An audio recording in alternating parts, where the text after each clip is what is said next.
everyone, and welcome back to Bad Chat. I'm Captain Logan. I'm Steve Baxi. Today, Steve Baxi and I are going to take care of another episode of Batman the Animated Series. Today, we're doing Fear of Victory, and Steve, we're gonna have to really be on our game today and do our level best. But I'm kind of afraid of doing too well on this review. I don't know what it is. I think my Pepsi might be spiked with some kind of fear toxin or something, because I have a bit of a fear of victories, Steve. And as you know, there are scouts in the audience for this episode giving us some sort of random YouTube scholarship to make this episode look good, and someone might be betting against us. Yeah, so I don't know, man. I mean, we're gonna try really hard, but I'm kind of scared about what might happen if we do too well. I don't know. I guess we'll see. Anyway, so Fear of Victory. This is a Scarecrow episode. What is the second Scarecrow episode? Yeah. I don't think we've had one since the that really early one that Vince and I reviewed. Yeah. The one where he says, "I am vengeance, I am the night." Yeah. Yeah, no, there's nothing like that in here. But anyway, well, we're gonna go ahead and get right into it. This is kind of a standard sort of generic episode, but there's some fun stuff in it. So we will go ahead and tackle it right now for you. As we always do with Bat Chat, we're going to watch the episode and talk about it for you. So if you'd like to watch it with us as a commentary, you can pull out your Batman the Animated Series DVD set or your Blu-ray, if that exists, or go to Amazon Prime, however you want to do it. You can play intro roulette, set it to timestamp 0, and get ready to press play as soon as I say now. Steve, it's time for Fear of Victory. Here we go. Everybody, please press play right now. All right, let's see what we get here. Superman, Batman. All right. Oh no, it's Batman. The Adventures of Batman and Robin. The intro for season 2. Oh, weird. So there's even a third one in the mix. Wow. Yeah, and I really like this intro. This is one of my favorites. Yeah, I haven't seen that intro in a long time. Yeah, it's really cool. I am not currently looking at it because I got my DVDs. Wow, so there are more slots in that gun for your roulette gun, Steve. Yeah, apparently than there ever used to be. Yeah. Robin's made a lot cooler in this intro than Batman is, because he jumps over a bridge with his motorcycle. It's kind of cool that he's in that's the intro you got, because of course this is a Robin episode. Yeah. Why do you think Robin was chosen for this episode over some of the others? Because it seems to be sort of selective, where he just comes in when they want Batman to have somebody to talk to, or they think that he needs a partner for a plot. Yeah, it almost feels kind of arbitrary, because I feel like Batman maybe could have figured this out, or I guess because it's smaller scale, it's college, no one would notice, so Scarecrow's able to get away with it, and because we've got college, we can bring in Dick Grayson, who's in school, but I don't know, it feels kind of arbitrary. So the beginning of this is just some football stuff. Yeah, nothing great. What do you think of Scarecrow's design in these early episodes? Because they change it a lot, and it's always because the producers keep saying he's not scary enough, and they didn't really get a scary look until A New Adventures of Batman. I love that they were able to get away with that noose look. I always thought that was really cool. That's one of the few that I like better in that show over this early stuff. No, I like it. I think it's cool. I always liked Scarecrow when his face is impossible. He would, like, his bag moves in motion with his mouth. Yeah, you're just like, how does that even work? How's he doing that? I love that, and I love comic book stuff like that where it's just impossible. Yeah, no, I agree. It's kind of fun, and Scarecrow's played as sort of a joke for most of these early episodes, so I guess it's all right. Yeah, which is weird because that's kind of at odds with the music. And we talk about that a lot in this, of course, because Shirley Walker is so amazing. Her music in this makes it sound like a way more serious and way more creepy episode than it is. Yeah, and that's kind of where the cinematic elements sort of work against the show, even when it does goofier stuff on purpose. Yeah, because then it's kind of tonally uneven. Yeah, you're right. Yeah, I don't really have strong feelings for this episode. This is the one that would play every single time I turned on the television when I was a kid. So it's just the one I know the best, but not the one I have any ideas or thoughts about, aside from the fact that Robin shows up. If I were in this universe and a guy with a telegram showed up and looked like that, I would immediately assume he was a supervillain in disguise. He just looks like he's probably a supervillain. Yeah, he's kind of got the look there. Oh wow, that was a really cartoony reaction. It was. Oh. a a fan. Why did he spell out his first name, Steve? Is it what is his name? Is he Alan Fan? Excuse me. Goodness. Um, so Scarecrow has the same music here that he gets in either the earlier episode or the episode after this, and it's weird because Shirley Walker makes new music for like every title card or every first appearance or something like that, and this Yeah. one just kind of just recycled. Oh, I guess I didn't notice that. Okay, so I'm praising it too much for that when I probably shouldn't. It helps. Like I said, it helps to make this all feel more unnerving. But then you get to the end and you're like, I don't know that Scarecrow's plot here is any scarier than like a '60s Batman plot would be. You know, Oh, it's not it scary seems at like all. it's kind of that sort of a plot, even, isn't it? Like Oh yeah, totally. it's kind of just scam the college. Well, scam the bookies that bet on the Or the college games. Yeah. And it doesn't do anything cooler or deeper than that. It's just kind of bland. like we're going all the way to just recycling old horror tropes and Yeah. like when they do the zoom in on the football player's face and they go are we just doing Psycho now? What are we doing? It's like, really? And then like that guy doesn't have much of an imagination. Like to him, the scariest possible thing coming at him is the Monstars from Space Jam. Yeah. That's exactly what they are. I realize this predates that, but it looks like that. Maybe they got their inspiration from here. Wow, I wish somebody would just throw pearl necklaces at my car. This has some of the funniest Batman moments. There's one bit we'll see here in a little bit that I think is just one of the funniest things they do in the entire series. Oh yeah, definitely. But I like the microscopic vision thing. I don't know why he doesn't use that more often. I think he he just does touch his more. eyes and. He does. Oh, really? Okay. In a couple episodes here and there, mostly like the detective heavy ones. But yeah, it's sort of a on and again, off again kind of gadget. Well, it's cool to get the sense that he's got like electronic headgear in his mask, because that's a very modern thing. We do that almost always with Batman now. I mean, I don't think Batman these days ever is wearing a cowl that he's just looking out of holes. I think he's always got like camera equipment, inside of his mask these days. And then you get to the Snyder one, and he's also got like holograms, and like sometimes he's not even on patrol. He just does things like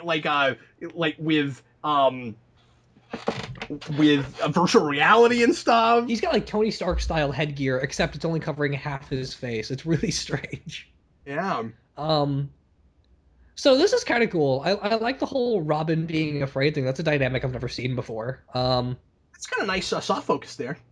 Yeah, you're right. The reflection off the glass looks great. And when we talked over it a bit earlier, but when he gets the initial fear and he's losing grip on his actual grapnel and he's kind of spinning around, I thought that all looked pretty good. But again, we're ripping off of everything Hitchcock in this. First right. we had Psycho, now we got Vertigo. Yeah, no, you're right.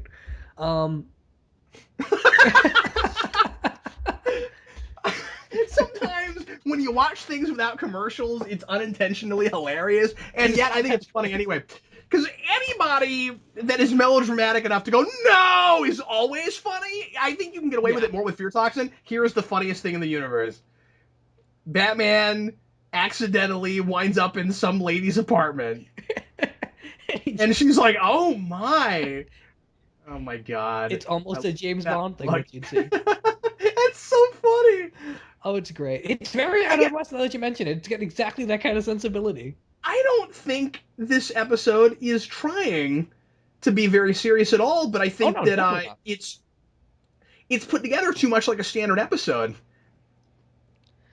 It really makes me wonder what the production of these episodes are like, because you've got this weird streak of really great episodes, and then every now and then it's just something that's extremely random. Like this comes right after Vendetta, and it's really strange in that context. It's true. It feels like a different series. Yeah, you're right. To a degree. I we haven't talked a lot about Robin, and I don't know that you and I have even done an episode that had him in it yet. No, we haven't. I know you I announced it initially with the Christmas episode. which I love. I know, me too. I like Robin a lot in this show. I'm not, as people know, I'm not a giant Robin fan in general. I don't know that this Batman makes as much sense with a Robin. I think like Tim Burton's, he's kind of cooler when he doesn't have a Robin. Um, just a lot of his detective episodes and stuff are kind of better when he doesn't have, a sidekick that's following him around. And I don't know, just something about the trappings of this show. He just doesn't seem. He seems like the kind of Batman that wouldn't have a sidekick. I think part of that's just the show never did much with what Robin and Batman are like together.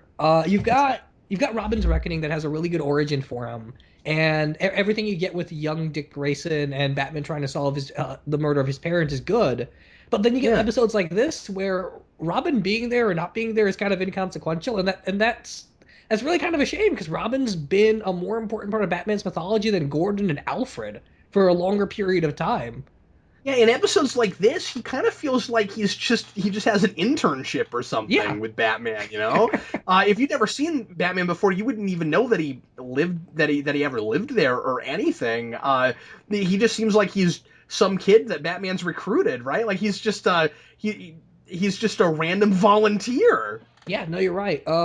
Maybe even part of it, the reason that they put Robin in this show is because this is right around the time Tim Drake became one of the most popular characters at DC. So it just seemed natural to give him the exact same look and costume and put him on the show. And of course, Robin is such a Scarecrow. Robin is such a staple for Batman, and a thing that they talked about doing all the way to in '89. Yeah. I mean, there was a storyboarded scene where he was going to appear in a single scene, and they cut it. And then in Batman Returns, I have a hard time not thinking that there might have been talk about putting him there, even though I'm not sure about that, just because he even had an action figure. There was a designed suit. Yeah. I've got the Batman Returns Robin figure. He's not in that movie. Yeah, there was some talk about recycling what Burton's original plans were for '89 and putting Robin into Returns, but when the studio let him do whatever he wanted and make it like a darker movie and more of a Tim Burton thing, he kind of abandoned it. Because Tim Burton's only read one Batman comic, and that was one without Robin. So, yeah, pretty obviously, and it didn't have Penguin or Catwoman in it. Yeah, it didn't have anyone except Batman and Joker, essentially. One of the cooler things that this show does later is they don't cash in on it here, but Batman and Robin really disagree when it comes to intimidation tactics. And they fight about it every now and then. That's part of the reason Dick Grayson leaves later in this show, and I think that's pretty awesome. Because in the comics, it's never been like a consolidated idea of like Dick Grayson had this obligation, or Batman fired him, or like what the real story is behind that. And this show's got the best origin for it, for why he becomes Nightwing and why he decides to leave. This Robin would not have been okay with Batman grabbing that guy by the wrist with his grappling thing on the front of his Batwing and flying him around the city. I think it's kind of fun that we see some of Batman's Rogues Gallery here, especially in the sequence that we've been watching these in. If you watch these in production order, all these people you're seeing in cells, you remember the last time you saw them. Yeah, no, you're right. And it's a pretty cool fake out for not knowing it's a Scarecrow plot initially. Because there's lots of other options that this universe is built for you, and Scarecrow just hasn't been a big character yet.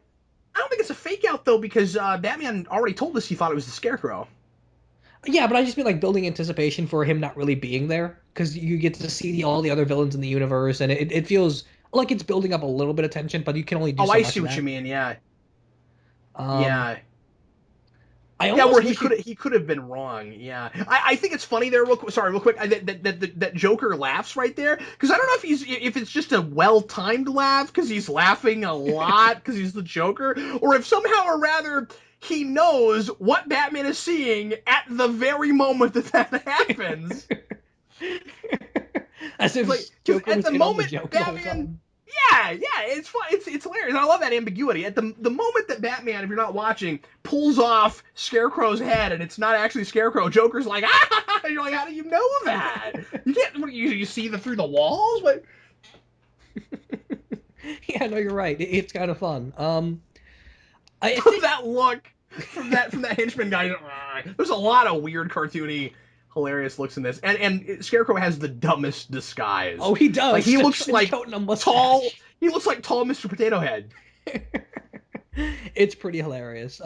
What, Steve? Somebody canceled the horse show. Oh man, I was really looking Ah, forward to that. You know, Dick God, Grayson and his fraternity put that together. It was a really big thing on their campus. love horse Who shows. doesn't, you know? God. What are you Like, gonna tell me next? Bruce Wayne's gonna cancel the gun show? that's hilarious. Um, no, I guess they're just afraid of that they're going to be too successful, you know? Yeah, I think Gotham City is the worst place in the world for a gun show. It's just begging to be robbed. I like Scarecrow's voice. It seems like this voice actor does a different. I'm not even sure if it's a different guy for other episodes, but it seems like he does a different voice almost every appearance because they keep trying to retool how the character works. Who is it in this episode? Do you know? Because at first I thought it was Jeffrey Combs, but I don't think it is. No, I don't think it is either. I could actually look it up real quick right here.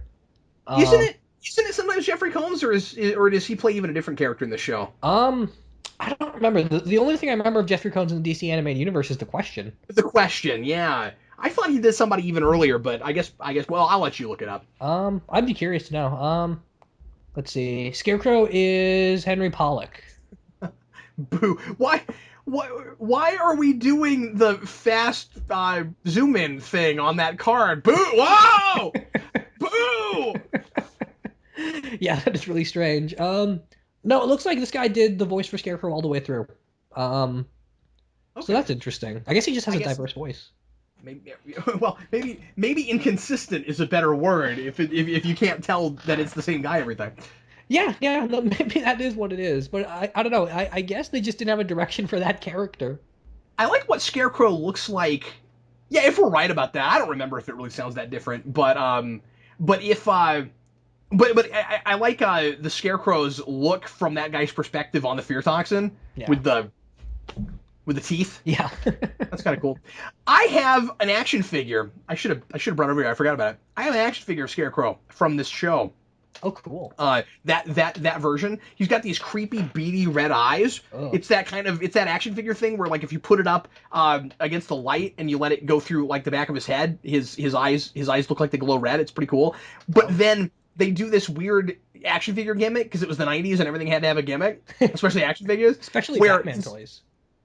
Yeah, where his hand, when you push a thing on the back on his back, spins all the way around.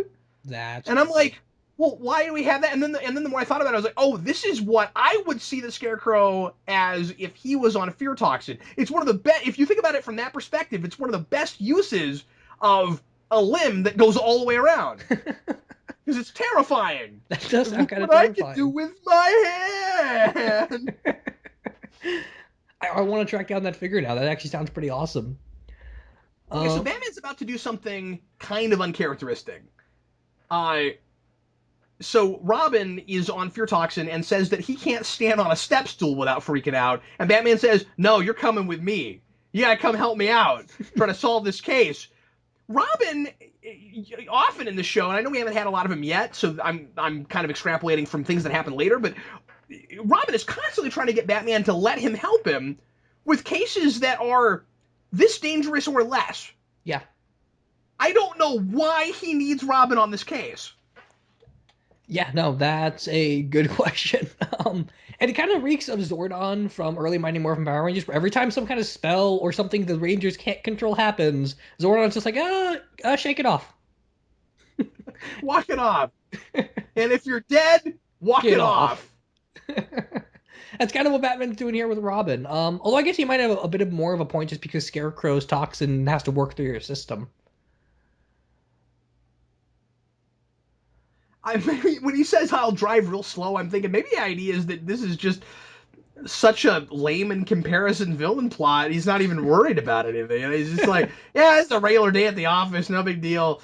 Robin, if Robin's gonna learn how to deal with Crane's fear toxin, now's the time. It's not that dangerous, you know. And then, what's he going to do? Make you lose a bet? they do a denouement that they play is kind of dangerous, but Yeah. Yeah, it's a strange mix, and wow, these football players are from the 50s.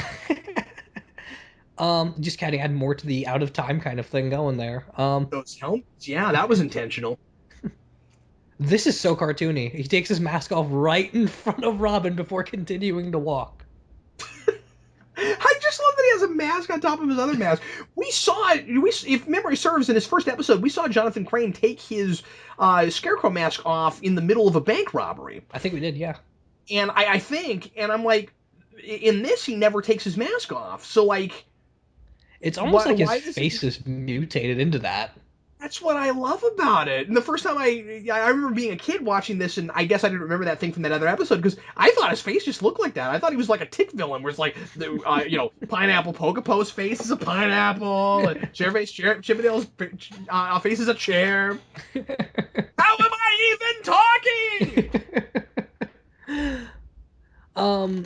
So what's also cool about having Scarecrow around more than other villains is they got to utilize him before the Bat embargo kicked in, because they lost a lot of great characters from the DC animated universe and when Justice League showed up, but they got at least some mileage out of Scarecrow for a little while there.